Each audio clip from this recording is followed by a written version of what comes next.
My name is Sophia Carter. I'm 35, and if you had met me growing up, you'd have seen a girl who tried to stay invisible in a room full of glaring lights. Elegant, refined, but often overlooked, I spent much of my early adulthood balancing college textbooks in one hand and a tray of steaming coffee in the other. Waitressing wasn't glamorous, but it taught me something priceless: resilience, humility, and how to smile when the world tries to push you down. Family gatherings were never easy. My father remarried when I was a teenager, and my stepmother, Olivia Hartman, made it perfectly clear from the start that I was never enough. Jealous, controlling, obsessed with appearances, she curated our family like a museum exhibit, where I was little more than a dusty relic that didn't belong. Every conversation felt like walking a tightrope, every compliment a lie, every glance a silent judgment. And my relatives? They wore masks of polite smiles while whispering venom behind my back. I learned early on to nod, smile, and retreat inward, building a life outside their suffocating walls. Tonight, however, the stakes were higher. The gala, the Hartman Enterprises company anniversary, was the pinnacle of New York high society, an event where champagne flowed like water and diamonds glittered under crystal chandeliers. Invitations were coveted, tables booked months in advance, and the room would be crawling with the city's most influential figures. To anyone else, this would have been thrilling. For me, it was nerve-wracking, a tightrope walk in heels across a stage built for scrutiny and judgment. Yet, I couldn't ignore the pull of this evening. I had a reason to be here beyond witnessing the glittering world of my stepmother and her perfectly polished children. I had a truth of my own, a secret that, once revealed, would shift the balance in ways they could never anticipate. And as much as I dreaded facing their scorn, I knew some risks were worth taking. By the way, if you're enjoying my story so far, don't forget to like, comment, and subscribe. I've got more unbelievable family drama coming your way. I adjusted my gown one last time in the mirror, taking a deep breath as I reached for my clutch. Tonight wasn't just another family gathering.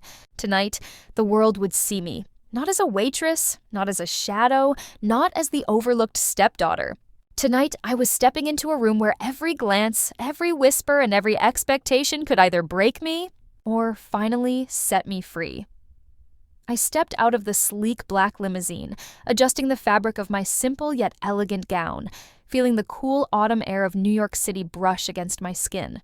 The lights from the towering skyscrapers reflected off the polished marble of the hotel, and through the grand glass doors, I could see the glittering crowd of guests arriving for the Hartman Enterprises Company anniversary gala.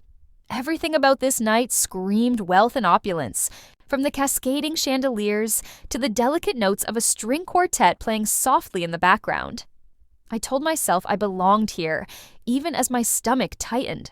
I had worn my finest gown, arranged my hair into soft waves, and applied makeup that accentuated my features without screaming extravagance. But in a room full of sequined dresses, diamond necklaces, and tailored tuxedos, I already knew I would appear modest, simple, invisible, or worse, glaringly out of place. I walked through the doors, clutching my small evening bag, scanning the crowd. The air smelled of perfume, expensive cologne, and freshly polished floors. Guests mingled, laughter ringing above the quiet hum of conversation. My eyes inadvertently drifted toward the VIP section, a long velvet couch flanked by champagne tables, and without thinking, I moved toward it. It seemed the most natural place to rest for a moment after the long drive, a small reprieve before facing the scrutiny of my family. Then I felt it. The eyes. A hush rippled through the air, a sharp contrast to the music and chatter. My stepmother's voice cut through the murmurs, sharp and crystalline. "You," she exclaimed, pointing at me like I was some unwanted intruder. "Get her out of here. She does not belong in the VIP section." A laugh, forced and brittle, followed her words. My relatives, all of them, gathered behind her, smirking. "Really, Sophia?" one cousin said, tilting her head as if studying a minor inconvenience. "A waitress in a gown? How cute." Another relative leaned in, mock-whispering loud enough for nearby guests to hear. "Should we show her the door before she ruins the view for everyone else?" Heat rushed to my cheeks, but I kept my composure. I straightened my spine, smiled politely, and replied, "I'm sorry, I didn't realize—" "You didn't realize?" My stepmother's tone was icy, slicing through the room. "You're just a waitress. You don't belong with us." The staff began moving toward me, but I didn't flinch. I took a calm step back, raising a hand slightly. I understand. I truly didn't mean to cause any disturbance. I'm just here for the evening, like everyone else. A few guests looked away awkwardly, sensing the tension, while others whispered, their eyes darting between me and the stepmother's scowl. My relatives leaned closer, faces painted with glee, as if the spotlight on me were a show meant solely for their entertainment. Anger surged beneath my skin, hot and relentless, but I forced it down. I had learned long ago that losing control in front of them only gave them more ammunition. Instead, I focused on my breath, the soft hum of the music, and the reminder that this was temporary. I reminded myself, silently, that I had fought hard for every inch of respect in my life, and I would not let this moment define me. Yet the humiliation stung, and my chest ached with a familiar mix of hurt and anger. I had hoped, even for a second, that they might see me differently, that they might finally treat me as their equal, or at least with decency. But there it was, in the sneers, in the whispers, in the cold precision of my stepmother's eyes. I was invisible, and they wanted it to stay that way. As the staff gestured politely for me to leave the VIP area, I took one step toward the door. My hands were steady, my face calm, but inside, a storm brewed. I had no idea that the moment I crossed that threshold, the course of the evening and my life was about to change in ways I could never have imagined. As I stood there, the whispers and glances echoing around me, my mind drifted to countless evenings like this, moments when I felt the full weight of my family's indifference. I was 15 when my father remarried. Olivia, my stepmother, entered our lives like a storm, polished, demanding, and impossibly exacting. She rearranged the household, the rules, and somehow, in her eyes, even my worth. I remember my first family dinner after she moved in.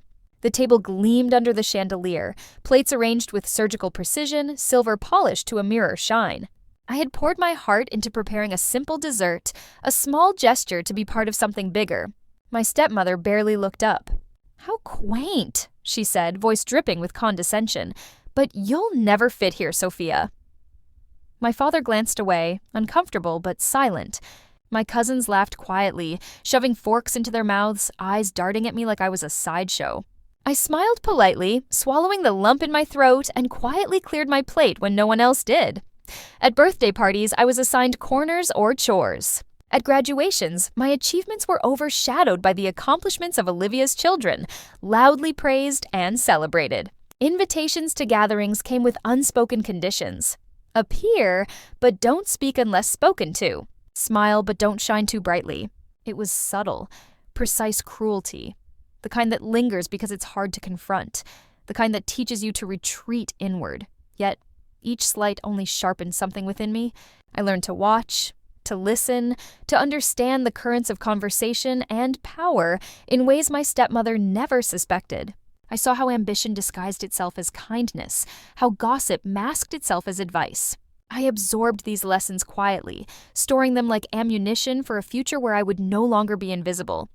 I worked hard in school, in college, in every job I took. I waited tables, scrubbed floors, delivered meals to wealthy strangers, all the while carrying a vision in my mind, a life defined by my own merit, not by the judgments of those who could not see me. Every insult, every whisper, every pointed glance taught me patience, strategy, and above all, grace. It's strange, the way hurt can transform into strength. I became resilient, not because I wanted to, but because I had no choice. Each time I smiled while being dismissed, each time I held my head high when they sneered, I was training for the moment when I could stand in my own power, and they would finally see me not as a shadow, but as a force to be reckoned with. And tonight, I reminded myself, was the first step. The moment stretched like a taut wire. My stepmother's eyes were fixed on me, sharp and calculating, as if she were measuring exactly how much humiliation she could inflict before it broke me completely. "Escort her out," she commanded the staff, her voice leaving no room for hesitation. Two attendants moved toward me, their expressions polite but firm, ready to obey her every word. My relatives erupted into quiet, cruel laughter. A cousin whispered something sharp enough to sting. Maybe she thinks she belongs here because of that little charm she carries with her trays. Another chuckled behind their hand, eyes darting at the guests around us, eager for approval. eager for witnesses to my disgrace. I felt the heat rise in my chest, a storm of humiliation threatening to boil over. The whispers, the pointing, the glances. It was suffocating. Every eye seemed fixed on me, judging, sneering, as if the room existed solely to showcase my inadequacy. And yet, even as the sting pricked my pride, I took a slow, steadying breath. I could step back. I could run. I could crumble under the weight of their approval. Or lack thereof. But I didn't. My heels clicked softly against the polished marble as I moved deliberately toward the door, each step measured. My hands were calm at my sides, my face serene, though inside, anger and hurt tangled into something sharper, something that refused to yield. For a moment, my mind wandered to all the ways life could have been different if I had allowed bitterness to take root. I could have grown resentful, letting their mockery define me. I could have let them dictate my self-worth, allowing their words to leave permanent scars. But I hadn't. Every insult I endured, every slight ignored, every whispered conversation behind my back had forged something stronger in me. Patience, strategy, grace. And now, after years of waiting, that strength was ready to surface. I glanced around the room, catching snippets of shocked expressions from some guests who had not expected such tension. A few looked away, embarrassed by the overt cruelty, while others whispered to one another, curiosity glinting in their eyes. The atmosphere was heavy, electric, charged with the suspense of what would happen next. "Please," I said softly, yet firmly, my voice carrying enough for the nearest attendant to hear. "I truly don't mean to disrupt anyone. I'll leave quietly." My stepmother's lips curled into a thin, victorious smile, satisfied that she had pushed me toward the exit. My relatives leaned in, smirks painted across their faces, fully convinced that the moment of my humiliation had peaked. And then, just as I reached for the door handle, a subtle shift occurred, a ripple in the room's tense energy, almost imperceptible at first. My heart skipped, and instinctively I straightened my spine, a new kind of calm settling over me. Something was about to change. Something beyond their sneers, their laughter, and their cruel whispers. I didn't know it yet, but the next moment would alter everything. The world I had been pushed to the edges of was about to tilt, and the person stepping into that room would leave no doubt who I truly was, and who had the power. I had just reached for the door handle when the subtle shift in the room's energy became unmistakable. A hush fell over the crowd, the soft murmurs fading into silence, as if the air itself were holding its breath. And then he appeared. He stepped through the grand doors with an unassuming ease, yet every eye turned toward him instantly. Tall, impeccably dressed, and carrying the calm confidence of a man who knew he owned the world, even if no one outside his boardroom did, he moved with a precision that was almost magnetic. It was him, my husband, the man I had met months ago at one of my waitressing shifts. The mysterious CEO who had watched me quietly, who had admired my honesty and grace when everyone else had only judged me. Time seemed to slow. My heart pounded, not with fear, not with anxiety, but with a strange mix of awe, relief, and suddenly confidence. Here he was, standing in the room as if he had arrived precisely when the world needed him to witness a truth long ignored. "Everyone," his voice cut through the room like ice on crystal, smooth yet sharp, carrying the kind of authority that leaves no room for argument. Head snapped up, and I felt my stepmother stiffen as if the air had become too heavy to breathe. "May I have your attention?" The crowd fell silent, the string quartet momentarily paused, and the room seemed to shrink around his presence. He looked at my stepmother, his gaze cold and unflinching. "Sophia Carter," he began, his voice measured, almost clinical, "is not just a guest here tonight. She is someone whose worth far exceeds your petty judgments." My stepmother's lips trembled slightly, and I caught a glimpse of the panic flickering behind her composed facade. My relatives exchanged nervous glances, the laughter from moments ago evaporating into awkward, stunned silence. He paused for effect, letting the words hang in the air, then continued, each sentence sharper than the last. "This venue," he gestured subtly to the grand ballroom, "is owned by my company. The event you are attending, the gala celebrating your family empire, is under my sponsorship." Gasps rippled through the room. Eyes widened. Whispers ignited like wildfire, but he was far from done. "And while your little charade of wealth and power might impress some," he said, fixing my stepmother with a glare that could cut steel, "it pales in comparison to the resources, reach, and influence I control. Sophia is not beneath anyone here. She is above the judgment and ignorance of those who cannot see her worth. I felt a rush of validation, a heat of empowerment spreading through me. The humiliation, the whispers, the sneers, they all dissolved under the sheer force of his presence and words. The room had shifted, the balance of power irrevocably altered. Guests stared, some mouths open in shock, others whispering, "Who is he?" My stepmother's carefully cultivated composure faltered, and my relatives, once so confident and mocking, looked small, almost ridiculous. And there I was, standing a few steps from the door, but no longer wanting to leave, no longer shrinking under their judgment. I felt a surge of satisfaction unlike anything I had known. A quiet, calm certainty that the tide had turned. I was seen, acknowledged, and defended, not with excuses or pleading, but with undeniable authority. And in that moment, as he continued to deliver his subtle but merciless condemnation, I realized that the humiliation that had seemed so crushing just moments ago had been a prelude to something far greater. Justice, served with elegance, precision, and power. I lifted my chin, my shoulders straightening, a smile flickering across my face. Not a smile of fear, but of quiet triumph. Tonight they would learn that I was not the shadow they thought I was. Tonight, everything would change. The room was thick with tension, and my stepmother's eyes narrowed, as if daring him to say more. He paused, letting the silence stretch, letting everyone squirm under the weight of anticipation. My heart raced, not with fear, but with a strange, thrilling certainty. I had waited for this moment longer than I cared to remember. My wife, he continued, his voice deliberate, is not only a guest of honor tonight, she is the rightful heir to a hidden family asset. A sharp intake of breath cut through the room. My relatives froze, their laughter from moments ago replaced with open-mouthed disbelief. He let the words sink in, scanning the room with a calm precision. This asset, undisclosed until now, makes Sophia Carter wealthier than anyone else in this room, including those who have spent years mocking her, dismissing her, and trying to erase her presence from every gathering. Shock rippled across the faces of my relatives. My stepmother's hand trembled as it clutched her clutch, lips pressed so tight I thought they might crack. Cousins exchanged glances, eyes wide and blank, their bravado evaporating like mist under the morning sun. One whispered, almost incoherently, This isn't possible." I felt a surge of quiet triumph, a pulse of satisfaction that was entirely mine. Every moment of humiliation, every whispered insult, every sneer directed at me in gatherings past, they all existed to lead to this. And here it was, unfolding in front of their eyes. The truth they had refused to see, the reality they had ignored. I remembered being a teenager, hiding in corners of family parties, serving desserts I had baked with trembling hands, only to hear snickers behind my back.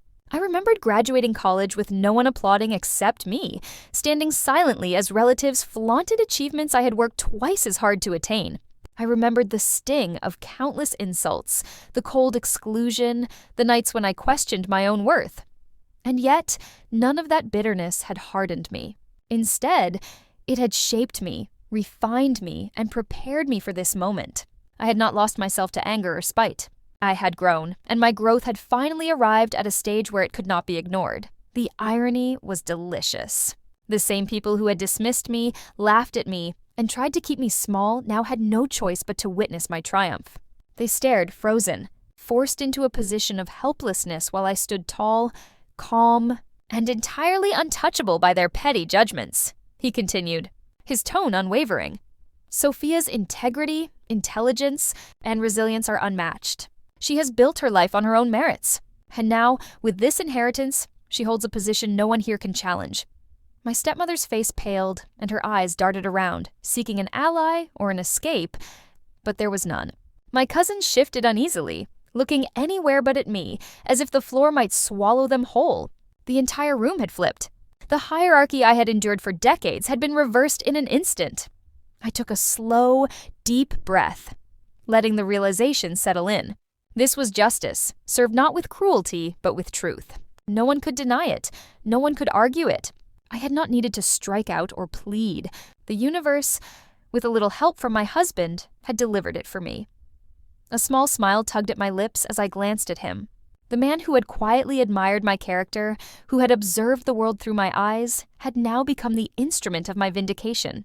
And in that moment, I understood that the past, the pain, the struggle, the humiliation, had all been leading to this exact, irreproachable moment of triumph. The room was a tableau of stunned faces. My stepmother's carefully constructed composure had crumbled entirely, leaving only sharp panic behind her once polished smile. My relatives, those who had sneered and mocked me for decades, now seemed small and powerless, their social armor stripped away under the weight of undeniable truth. Even the guests who had once glanced at me with mild curiosity now stared with a mixture of awe and disbelief. I felt no rush of gloating, no taste for petty revenge. Instead, a deep, quiet satisfaction settled in my chest. Justice had been served, not through my anger, but through patience, resilience, and the unshakable truth of who I had always been. The very people who had tried to diminish me were now forced to witness the outcome of my life lived with integrity, intelligence, and grace. My husband stood beside me, a calm, reassuring presence, his hand brushing mine lightly. There was no need for words. We both understood the power of the moment. He had given me the stage, yes, but I had walked onto it on my own terms. Together, we turned toward the exit, moving with measured elegance, the whispers and gasps of the crowd fading behind us like distant echoes. As we passed through the grand doors, the cool night air of New York City washed over me, a stark contrast to the heated tension inside. I took a deep breath, savoring the freedom, the victory, and the clarity that came from standing firmly in my own power. The humiliation of earlier hours felt like a distant memory, replaced by a sense of accomplishment that no words could diminish. I thought about the years of struggle, the endless reminders that I didn't belong, the subtle cruelties and blatant dismissals. Each had taught me something vital: patience, strategy, and, most importantly, the value of self-worth. I realized that true power didn't come from wealth alone, nor from vengeance, but from knowing your own value and allowing life to prove it for you. A small smile tugged at my lips as I glanced at him. The world had shifted, but there was still room for growth, for building something lasting, for connecting with those who had truly mattered along the way. Allies old and new could emerge. Opportunities I had only dreamed of were now within reach. The gala was over, but my story was only beginning. As we hailed a car and stepped into the quiet hum of the city streets, I felt a lightness I hadn't known in years. I was no longer the overlooked daughter, the timid stepchild, or the girl dismissed for her modest beginnings. I was Sophia Carter, resilient, triumphant, and ready to shape my own legacy, and tonight, for the first time, I felt completely free. The city lights blurred past the car window as I leaned back, letting the quiet hum of the streets seep into my thoughts. The gala, the whispers, the laughter, the sneers, they all felt like a distant echo now. What remained was something far more lasting: clarity. I understood, finally, that life had not been against me. It had been preparing me. Every slight, every dismissal, every moment I had been told I didn't belong had been a lesson in patience, resilience, and the quiet power of self-respect. I thought of my stepmother and relatives, still reeling from the revelations. I could have taken pleasure in their humiliation, allowed it to fill me with the kind of bitter satisfaction they had tried to deny me for years. But I didn't. I realized that revenge is fleeting, a shadow that fades once the moment passes. What endures is strength, integrity, and the unwavering knowledge of your own worth. And I had earned all of it, without compromising the woman I had worked so hard to become. Beside me, he reached for my hand, brushing it lightly, a silent affirmation of what had just occurred. His presence reminded me that love could be both fierce and gentle, protective, yet empowering. He hadn't carried me through this ordeal. He had merely amplified the power I already possessed. Together, we had transformed humiliation into triumph, whispers into acknowledgement, and doubt into certainty. I let my mind wander to the future, the legacy I wanted to build, the choices I would make, and the people I would surround myself with. Allies who had believed in me, friends who had supported me quietly, and the opportunity to create a life shaped by my own hands. It was exhilarating to imagine the possibilities, knowing I no longer needed permission, approval, or validation from those who had once tried to diminish me. And yet, a quiet smile tugged at my lips as I reflected on the night. All those years of struggle, all the silent tears and whispered insults, they had led me here. Not just to wealth, or recognition, or triumph, but to a place of inner peace. I had survived, grown stronger, and proved, in the most undeniable way, that the measure of a person is never what others think, but what they quietly achieve despite the odds. For once, I belonged where I was always meant to be, not because they approved, but because I earned it quietly, with grace, and in that belonging, I felt whole.